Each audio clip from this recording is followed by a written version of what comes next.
On Christmas Eve, the forsaken hermit found his granddaughter, and a love stronger than his grief.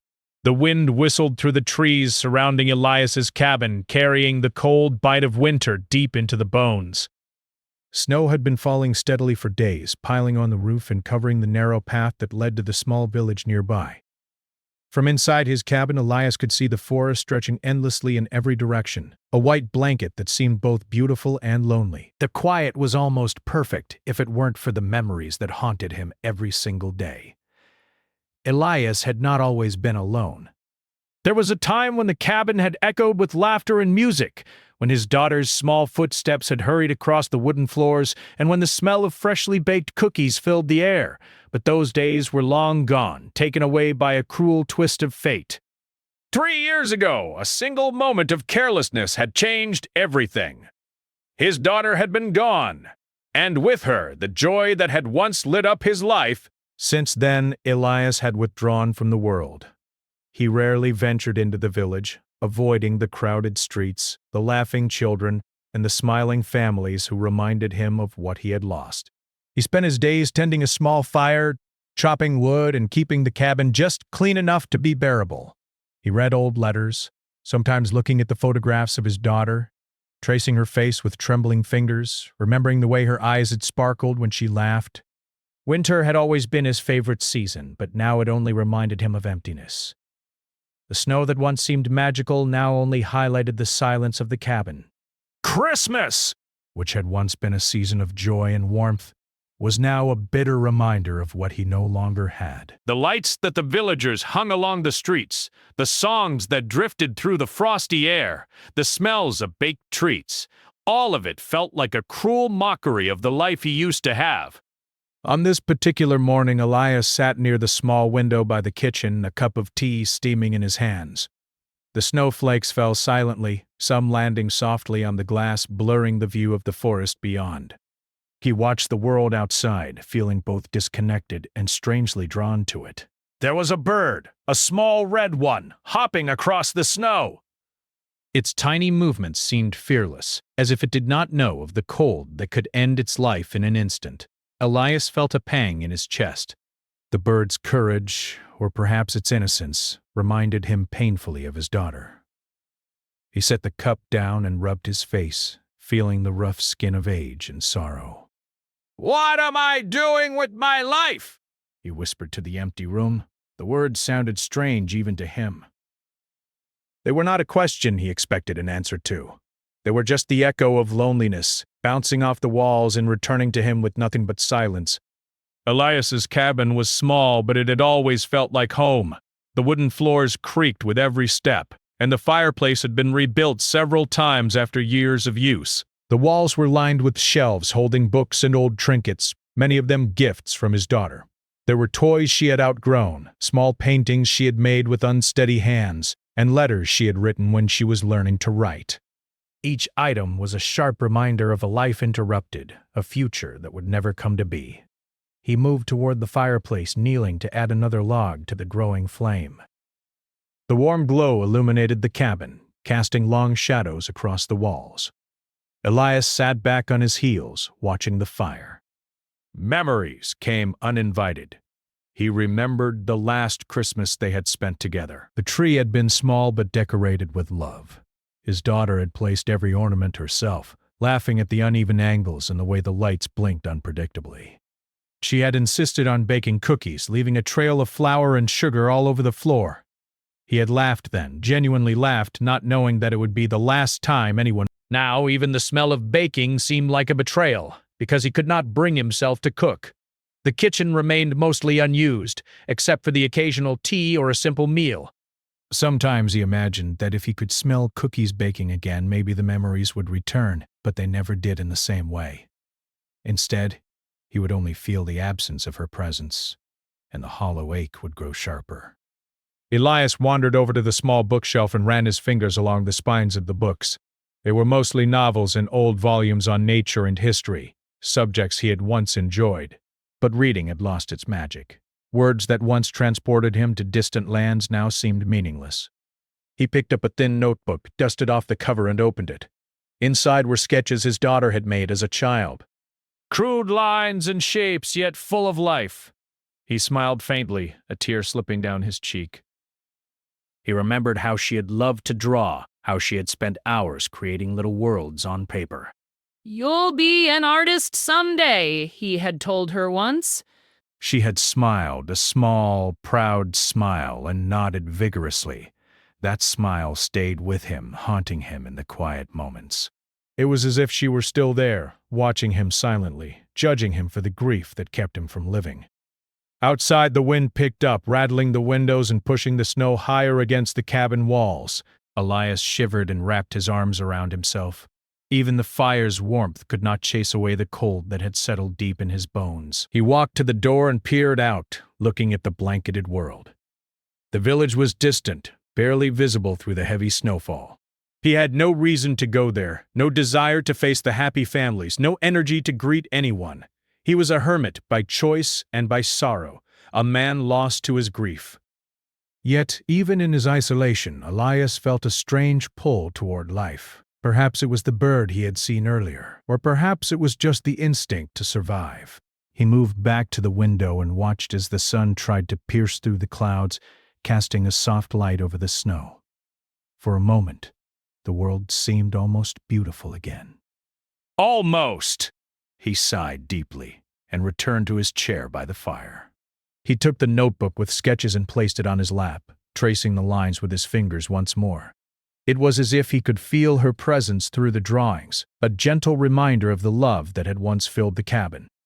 But even as he felt this faint warmth, the loneliness returned, pressing down on him like a weight he could not shake. Elias had learned to live with this feeling, though.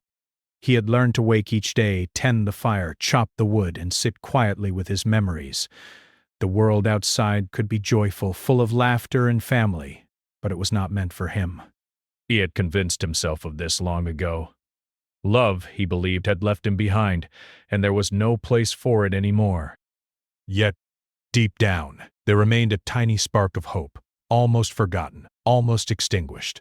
A part of him wondered if life might still hold something, someone, who could remind him of happiness without erasing the memory of grief.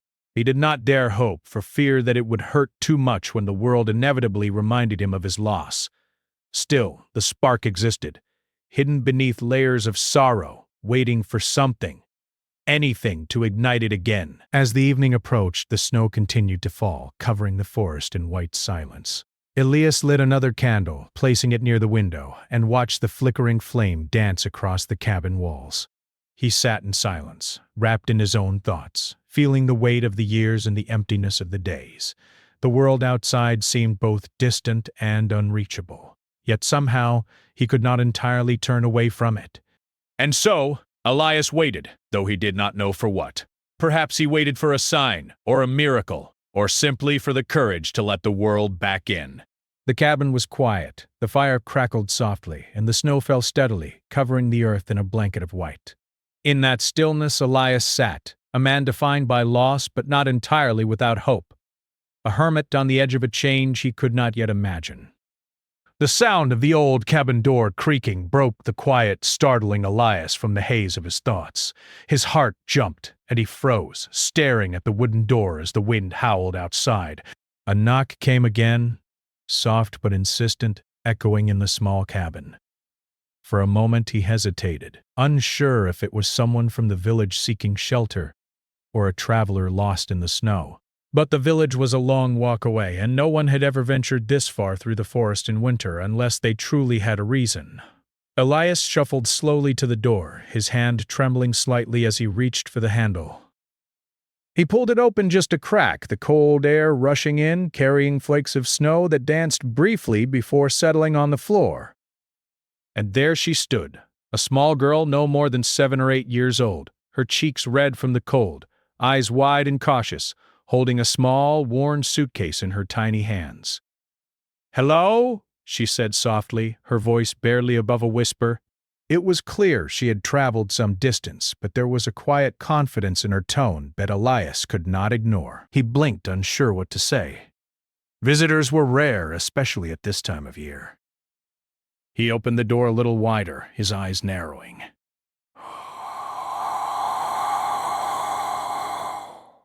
"Who are you?" he asked, his voice rough from disuse. "My name is Lila," she said. She looked up at him, her small face serious. I'm your granddaughter." Elias's knees felt weak, and for a moment he swayed, gripping the doorframe for support. His granddaughter!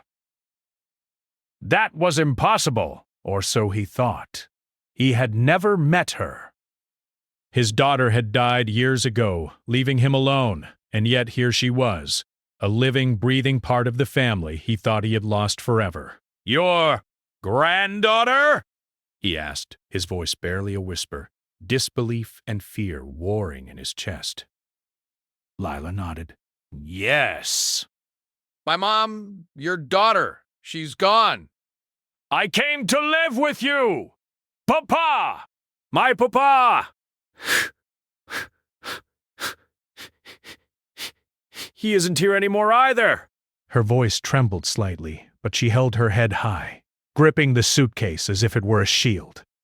Elias opened his mouth, but no words came. His mind raced, memories flooding back in a torrent he had not felt in years. He remembered the laughter of his daughter, the soft lullabies he had sung to her, the little hands that had held his. And now, standing before him, was her child, a child who had the same eyes, the same small, determined mouth, the same stubborn streak that he had seen in her mother. He stepped back, motioning her inside. "Come in," he said, his voice barely steady. "It's cold outside." Lila's eyes brightened, and she stepped inside quickly, brushing the snow off her coat. The warmth of the cabin enveloped her, and she hugged herself as she looked around. Everything was strange and new, the fire, the books, the simple wooden furniture, but she seemed cautious, as if she were not entirely sure it was safe to trust the world again. Elias closed the door and leaned against it, running a hand over his face. He could feel his heart pounding, and he realized that the cabin felt smaller, almost suffocating with her presence. He had not anticipated this. He had not anticipated hope. Lila looked around curiously, setting her small suitcase down near the door. Where do I sleep?" she asked. Her voice was steady now, but there was a trace of nervousness in her tone. Elias hesitated. The cabin was small, and he had lived alone for so long that he had forgotten how to care for another person. But he could not turn her away. Not now. Not ever. "There's a spare blanket on the chair," he said finally. "You can sleep there tonight." She nodded and smiled faintly. "Thank you," she said. And for a moment the cabin felt warmer than it had in years. The first hours were awkward. Lila moved carefully around the cabin, touching nothing more than necessary, while Elias tried to keep himself busy, chopping a little more wood, checking the fire, pretending not to notice how she stared at the photographs and trinkets around the room. She asked a few quiet questions about the pictures, about the toys, about the small tree he had left in the corner of the room. He answered softly, mostly one-word answers, unsure how to bridge the years of silence between them. After a while, Lila sat by the fire, drawing in a small notebook she had taken from her suitcase. Elias watched her from across the room, noticing the careful lines, the concentration on her face. She reminded him so much of his daughter it was almost unbearable. He wanted to reach out, to touch her, to tell her it was all right, but fear held him back. He had lived with grief for so long that he was not sure he could survive loving again.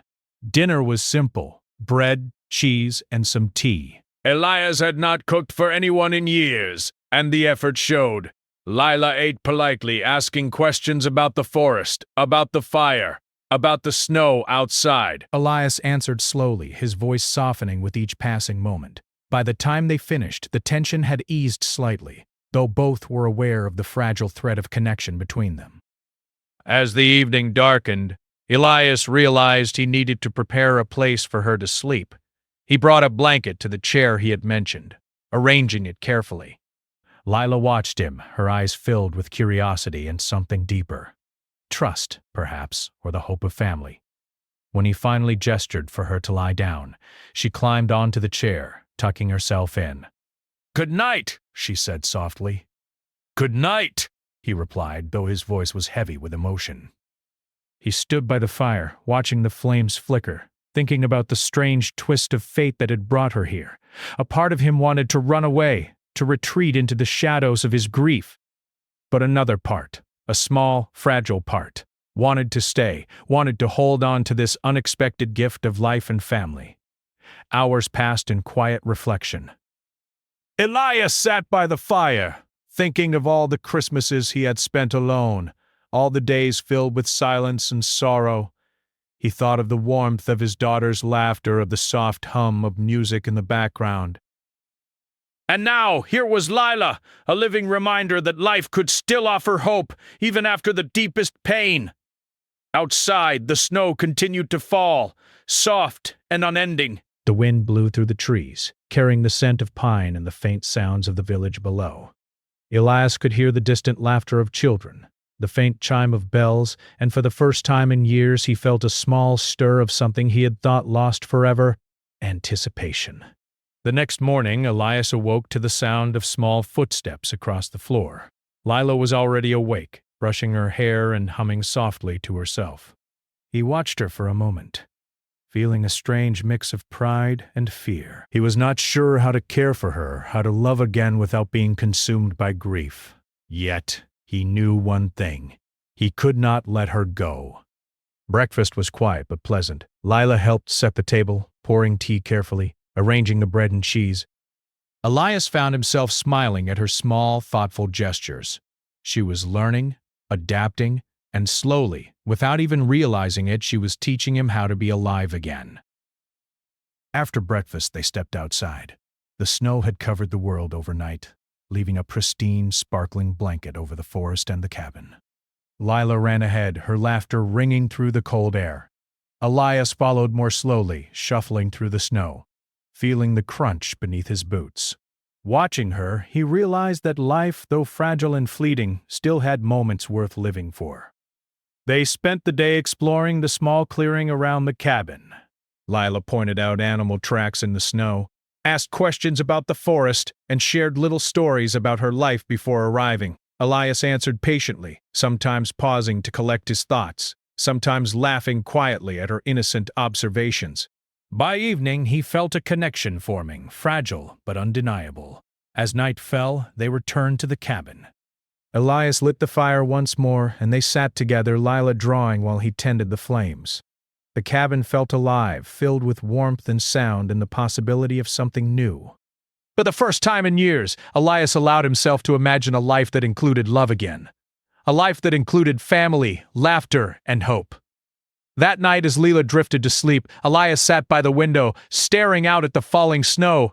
He thought of all the grief he had carried, all the years of solitude, and yet he felt something he had not felt in a long time: peace.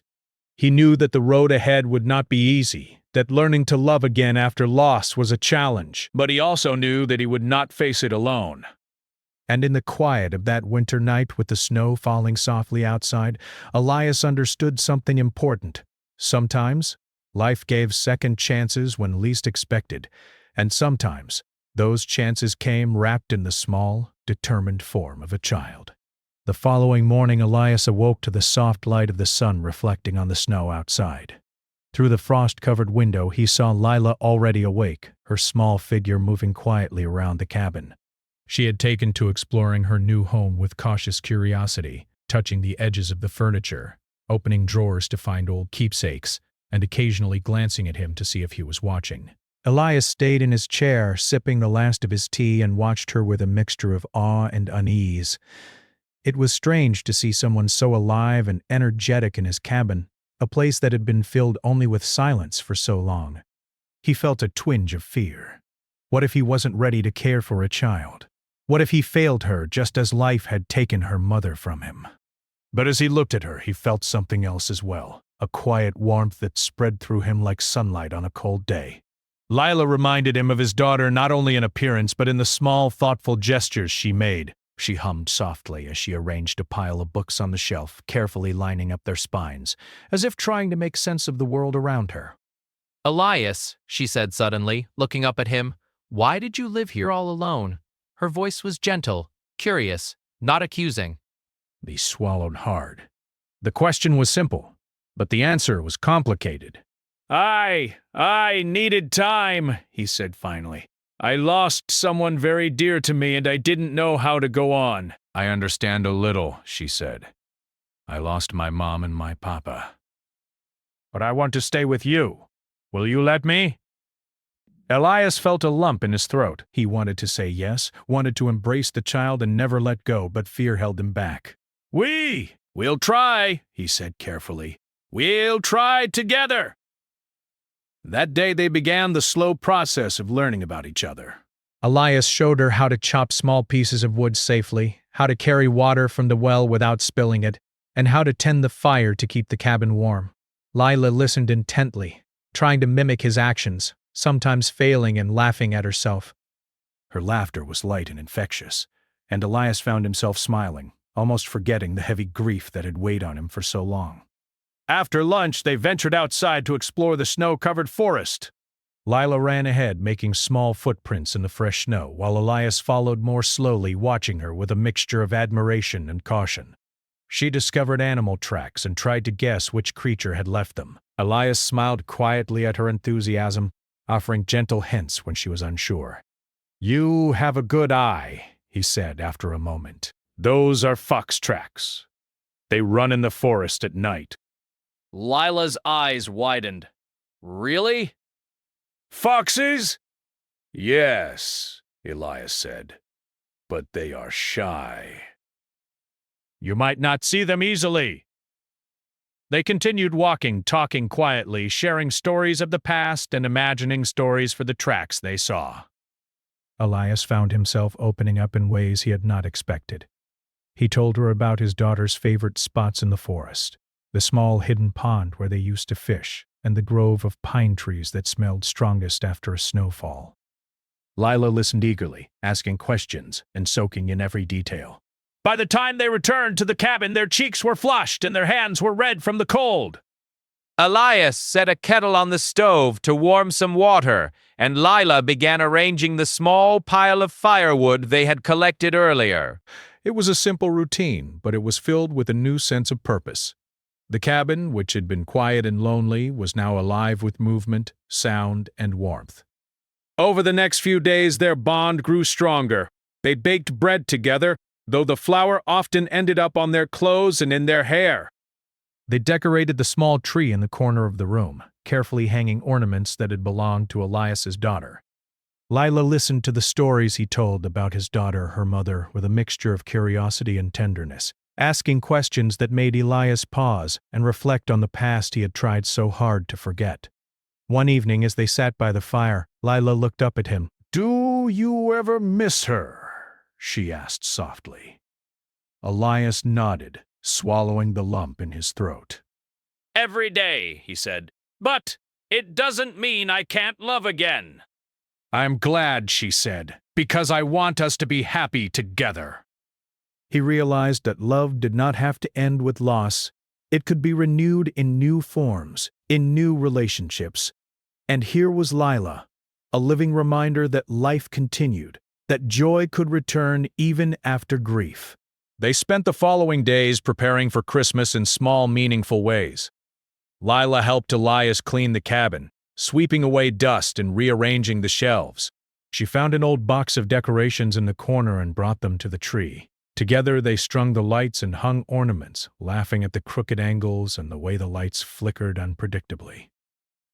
Elias found himself enjoying the work in a way he had not felt in years. He watched Lila carefully place each ornament, her face glowing with concentration and excitement. The cabin, once dark and silent, now smelled of pine and wood smoke, filled with the sound of laughter and quiet conversation. One night, as snow fell softly outside, Elias found Lila asleep in the chair he had set up for her. He watched her for a long time, noticing the way her chest rose and fell with each breath, the peaceful expression on her face, and the tiny hands resting gently on her blanket. He felt a rush of emotions: love, fear, hope, and gratitude, all mixed together in a way he had not felt in years. He realized then that he had allowed himself to care again, to love again, without erasing the memory of his daughter. Lila was not a replacement, but a continuation of the family he had lost. She was a new beginning, a chance to heal, and to find joy once more. Over the next few weeks, Elias and Lila settled into a comfortable routine. They spent mornings exploring the forest, afternoons baking, reading, and working on small projects around the cabin. Evenings were reserved for storytelling by the fire, with Elias recounting tales from his past and Lila adding her own imaginative twists. Through it all, Elias discovered a new patience and gentleness within himself. He learned to listen more, to observe without judgment, and to respond with kindness. Lila, in turn, began to trust him fully, sharing her thoughts, fears, and dreams. The walls he had built around his heart slowly began to crumble, replaced by a fragile but resilient bond that grew stronger each day. One particularly cold evening, as the wind howled outside, Lila asked Elias about his daughter's favorite Christmas memory. Elias thought for a moment, then smiled softly. "She loved the snow," he said. She would run outside, make snow angels, and laugh until her cheeks were red. She believed that Christmas was magical, that anything could happen if you believed in it enough. Lila's eyes widened. "I believe too," she said. Elias chuckled softly. "Then maybe this Christmas will be magical for us as well." And in that moment, surrounded by the warmth of the fire and the soft glow of the lights, Elias felt a peace he had not known in years. He realized that grief did not have to dominate life, that love could grow even after loss, and that the presence of Lila had brought him back to life in ways he had never imagined. As Christmas approached, Elias and Lila worked together to make the cabin feel festive. They hung small ornaments, crafted paper snowflakes, and even managed to bake a small cake from scratch. Every step was filled with laughter and gentle conversation, a testament to the bond they were building. The cabin, once a place of sorrow and solitude, had become a home filled with warmth, love, and hope. One night as they sat by the fire, Lila looked up at Elias. "I love you, Grandpa," she said softly. Elias felt a lump in his throat. He wanted to speak, but words failed him. Instead, he reached out and gently held her hand. "I love you too, Lila," he said finally, his voice thick with emotion. "More than you know." In that quiet moment, with the snow falling softly outside and the fire crackling warmly, Elias understood something profound. Love, even after loss, could return. It could take new forms, heal old wounds, and bring light into the darkest of places. And in Lila, he had found not only a granddaughter, but a companion, a friend, and a reason to hope once more. The days that followed were filled with small adventures, quiet moments, and shared laughter.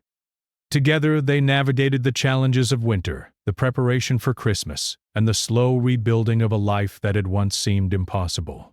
Through it all, Elias discovered a new strength, one rooted not in solitude or grief, but in connection, love, and the resilience of the human heart. And so, as the final snowflakes fell before Christmas Eve, Elias and Lila sat together by the fire, surrounded by the warmth of their home, the glow of the tree, and the quiet promise of a new beginning.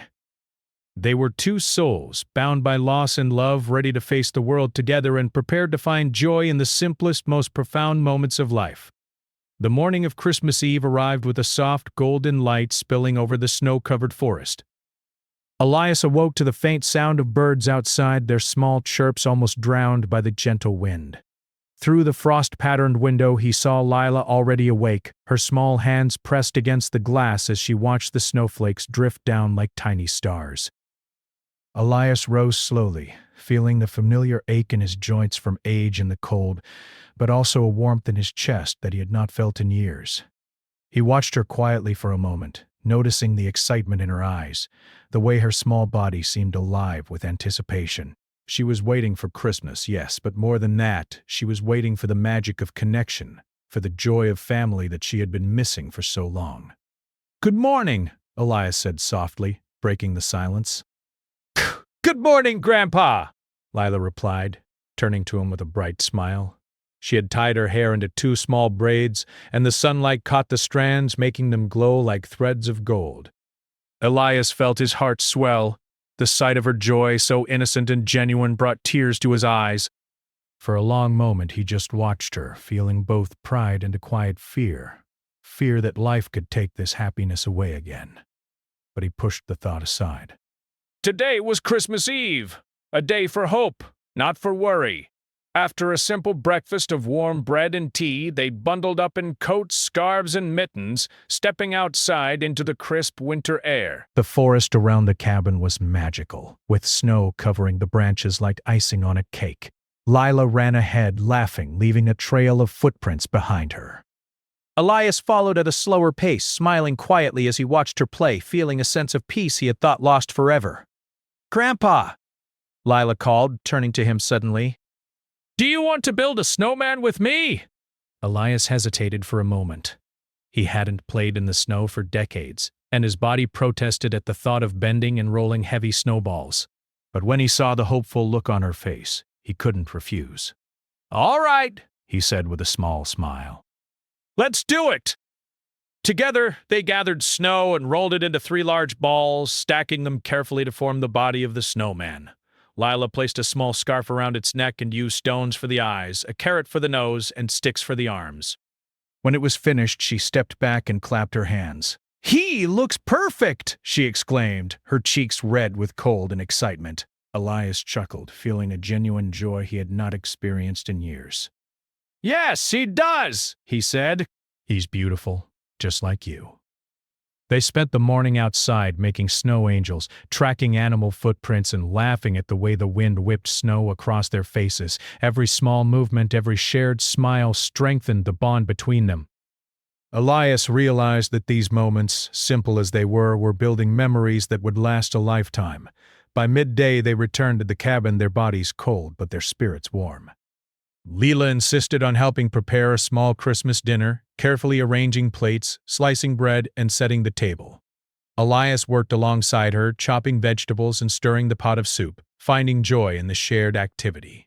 They spoke quietly, sharing stories of past holidays, both real and imagined. Lila asked about her mother, and Elias told her gently, focusing on the love and joy that had filled their lives rather than the sorrow of loss. As evening approached, the cabin was filled with the soft glow of the fireplace and the flickering lights of the small tree. The snow outside had stopped falling, leaving the world outside glittering like a crystal wonderland. Elias and Lila sat together, their hands brushing occasionally as they added ornaments to the tree. Lila placed the last ornament carefully, stepping back to admire their work. "It's beautiful," she said softly. "Just like Mom used to make it." Elias smiled, feeling a lump in his throat. He reached out and gently hugged her, holding her close. "Yes," he said, "just like she used to make it." For a while they sat in silence, listening to the crackle of the fire and the occasional creak of the cabin settling. Elias felt the years of grief and solitude melting away, replaced by the warmth of family, love, and the promise of new beginnings. He realized that the love he felt for Lila was not a replacement for his daughter, but a continuation of it, a chance to honor the past while embracing the present. As night fell, they stepped outside once more to look at the stars. The sky was clear, and the snow-covered landscape reflected the light of the moon, creating a scene so serene it took their breath away. Lila held Elias's hand, her small fingers curling around his large, rough ones. "Grandpa," she said softly, "do you think Mom is looking at us from the stars?" Elias knelt beside her, brushing a strand of hair from her face. "I believe she is," he said, "and I believe she would be very happy to see us together like this." Lila smiled, leaning against him. They stood in silence for a while, feeling the magic of the night and the peace that comes from connection. For the first time in years, Elias felt fully present, fully alive, and fully loved. Back in the cabin, they shared a quiet Christmas Eve dinner. They talked and laughed, reminiscing about small moments from the past and imagining new ones for the future. Lila told stories of her school, her friends, and little dreams she had for when she grew up. Elias listened, offering gentle advice and encouragement, realizing that he had found not only a granddaughter but a companion, a guide, and a reason to hope again. After dinner, they sat by the fire, sipping warm tea and watching the flames dance. Elias felt a sense of gratitude wash over him. The world had been cruel in the past, taking his daughter and leaving him alone, but it had also given him Lila, a chance to love and be loved once more. "Grandpa," Lila said suddenly, looking up at him with wide, serious eyes, "can we promise to always be together?" Elias felt a tear slip down his cheek. He nodded, holding her hand tightly. "Yes," he said, "always." As the clock neared midnight, they prepared for bed, each carrying the quiet hope of the season in their hearts. Lila climbed into her small chair bed, pulling the blanket around her shoulders, while Elias settled into his chair by the fire. He watched her for a long moment, noticing the peaceful expression on her face, the way her chest rose and fell with each breath, and the gentle rhythm of her heartbeat. In that moment, Elias understood something profound. Love is not erased by grief, nor is hope diminished by loss. Life continues, often in unexpected ways, and joy can return when least expected. Lila was living proof of that truth, a reminder that even in the coldest, darkest winters, warmth and light could be found. He closed his eyes briefly, thinking of his daughter, of the love he had carried through the years, and of the new bond that had formed with Lila. For the first time in a long time, he felt whole. He felt ready to embrace the future, not with fear, but with hope and love. Morning came slowly, the first light of Christmas Day filtering through the frost-covered windows. Lila awoke, excited and full of energy, and Elias followed shortly after. Together they opened a few small presents, laughed at the simple toys and trinkets inside, and shared a warm breakfast. The cabin, once quiet and lonely, was now filled with the sounds of life, love, and family. They spent the day outside, exploring the forest once more, playing in the snow and sharing quiet moments of reflection. Every step, every laugh, every smile reinforced the bond they had built, a bond stronger than grief, stronger than fear, and stronger than solitude. As the sun began to set, Elias and Lila returned to the cabin, tired but happy. They lit the fire once more, settled near it, and watched the flames flicker. Lila leaned against him, her small hand in his, and Elias felt a sense of peace that he had not known in years. In that quiet moment, surrounded by warmth, light, and love, Elias knew that life could be beautiful again. He had found his granddaughter, yes, but he had also found something deeper, the ability to love, to hope, and to live fully once more. The grief he had carried for so long had not vanished, but it had been transformed, softened by the presence of Lila and the promise of new beginnings. And so, on that Christmas Eve, Elias and Lila shared a love stronger than grief, a bond that would guide them through the days and years to come. In the glow of the fire, surrounded by the beauty of the snow and the warmth of family, they both knew something that could never be taken away: the magic of love, the strength of connection, and the joy of being together.